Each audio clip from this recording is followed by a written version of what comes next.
Alright, good evening everybody. Frankie here with a lot to talk about in the weather department here.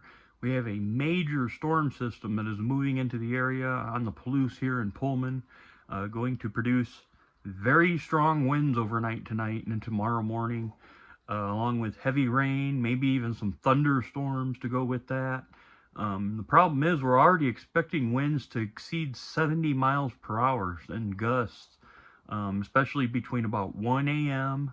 and 7 a.m. That's the peak time for the highest gusts that could be above 70 miles per hour on the Palouse here. So really strong winds. Heavy rain will be ongoing as well with the wind. So if we get a thunderstorm to develop, that will only enhance winds further, potentially up to 80 miles per hour. So we're going to have to really watch that. We are under a marginal risk for severe thunderstorms for overnight tonight into tomorrow morning, and that'll continue as long as the air mass is very unstable.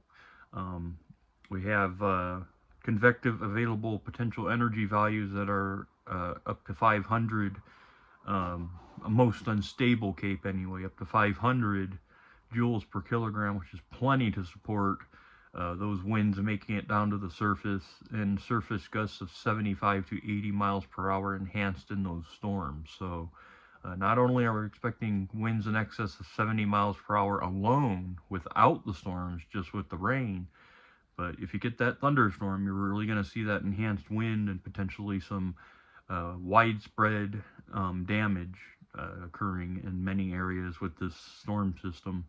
I'm afraid that a lot of trees are going to be coming down. There's going to be a lot of widespread, potentially prolonged power outages. This is the strongest storm, biggest windstorm to hit the Pacific Northwest in 10 years. The last one was November of 2015 when there were 70 mile per hour winds. Some went over 70 by just a little bit. This one, it's looking like we could reach 75 or 80, so it's going to be a doozy. Um, Best thing to do is batten down the hatches right now because it's only a few hours till the winds start at their strongest.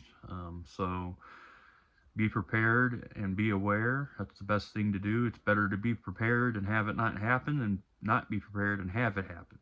So there's people that complain about it. It's not going to happen. It's not going to happen. The weather people are always wrong. So I hear that all day.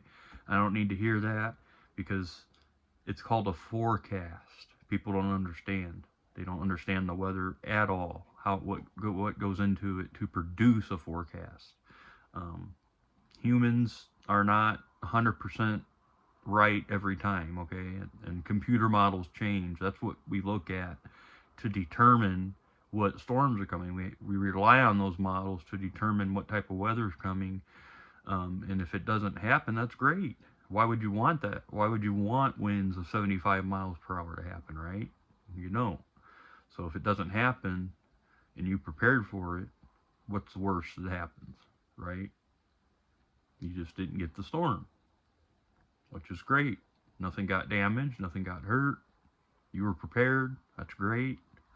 And that's the way to always be. So I'll be back on here early in the morning, but for now, that's really all I've got. We're going to see these winds come in. Initially, the high wind warning goes into effect at 10 p.m. this evening, but we're not going to start seeing high winds right out of the gate there. I think we're going to slowly ratchet up from around 45 mile per hour gusts around 10 or 11 p.m. to those 60s and 70 mile per hour wind gusts. More past midnight, just past midnight, all the way through about 7 a.m. So there's going to be about a 6 hour period where the winds could gust more than 70 miles per hour. So, anyway, that's the forecast. Thanks for watching, everybody. Please stay safe. Sleep in an interior room if at all possible, because some of these winds can be pretty strong and cause damage, even to weak structures. So, we're not just talking about ordinary tree damage here, we're talking about extensive tree damage. This is not a storm that you should be outside in at all, because there's going to be flying debris everywhere. Just stay inside. That's the best thing to do. Stay inside, away from windows until the storm has passed. So, all right, that's all I have. Thanks for watching, everybody. Please like and subscribe. and I will see you in the next video. Everybody stay safe.